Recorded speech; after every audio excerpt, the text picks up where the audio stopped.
കേരളത്തിന്റെ സാമ്പത്തിക ഭദ്രതയിൽ നിർണായക പങ്കുവഹിക്കുന്ന പ്രവാസി സമൂഹത്തിന്റെ സാമൂഹിക സുരക്ഷിതത്വം ഉറപ്പുവരുത്തുന്നതിൽ സംസ്ഥാന പ്രവാസി ക്ഷേമ ബോർഡിന് വലിയൊരു ഉത്തരവാദിത്തമുണ്ട്. എന്നാൽ പ്രവാസികളുടെ ഭാവി ജീവിതത്തിന് വലിയൊരു തണലാകേണ്ട ഈ ബോർഡിന്റെ പെൻഷൻ ആനുകൂല്യങ്ങളുടെ വിതരണം കഴിഞ്ഞ 3 മാസത്തോളമായി തടസ്സപ്പെട്ടിരിക്കുന്നത് ഗുണഭോക്താക്കൾക്കിടയിൽ കടുത്ത ആശങ്കയ്ക്ക് കാരണമായിട്ടുണ്ട്. 2026 മാർച്ച് വരെയുള്ള ആനുകൂല്യങ്ങൾ കൃത്യമായി ലഭിച്ചിരുന്ന സ്ഥാനത്ത് തുടർന്ന് വന്ന ഏപ്രിൽ, മെയ്, ജൂൺ മാസങ്ങളിലെ തുക പൂർണ്ണമായും മുടങ്ങിക്കിടക്കുന്ന അവസ്ഥയാണ് നിലവിലുള്ളത്. ഈ പ്രതിസന്ധി പ്രവാസികളുടെ ദൈനംദിന ജീവിതത്തെ ബാധിച്ചതോടെ ആനുകൂല്യങ്ങൾ അടിയന്തരമായി പുനഃസ്ഥാപിക്കണമെന്നാവശ്യപ്പെട്ട് വിവിധ പ്രവാസി കൂട്ടായ്മകളും ഗുണഭോക്താക്കളും സർക്കാരിന് മുന്നിൽ നിരവധി നിവേദനങ്ങൾ സമർപ്പിച്ചു കഴിഞ്ഞു. ഈ സാഹചര്യത്തിൽ പ്രവാസികളുടെ പരാതികൾ ഗൗരവത്തോടെ കാണുന്ന സർക്കാർ വിഷയത്തിൽ സജീവമായ ആലോചനകളും അടിയന്തര നിർദ്ദേശങ്ങളും മുന്നോട്ട് വയ്ക്കുന്നു എന്നത് ഏറെ ആശ്വാസകരമാണ്.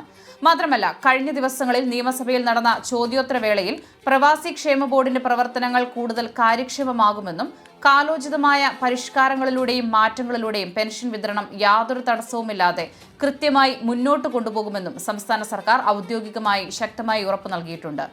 ഈ സർക്കാർ ഉറപ്പുകൾ എത്രയും വേഗം യാഥാർത്ഥ്യമാകുമെന്ന പ്രതീക്ഷയിലാണ് ഇപ്പോൾ പ്രവാസി സമൂഹം. കൃഷൽ മീഡിയ എല്ലാ ദിവസവും വാർത്തകളും അറിയിപ്പുകളും ഡെയിലി അപ്ഡേറ്റ്സും ലഭിക്കാൻ ഇപ്പോൾ തന്നെ ചാനൽ സബ്സ്ക്രൈബ് ചെയ്യുക, ഫോളോ ചെയ്യുക.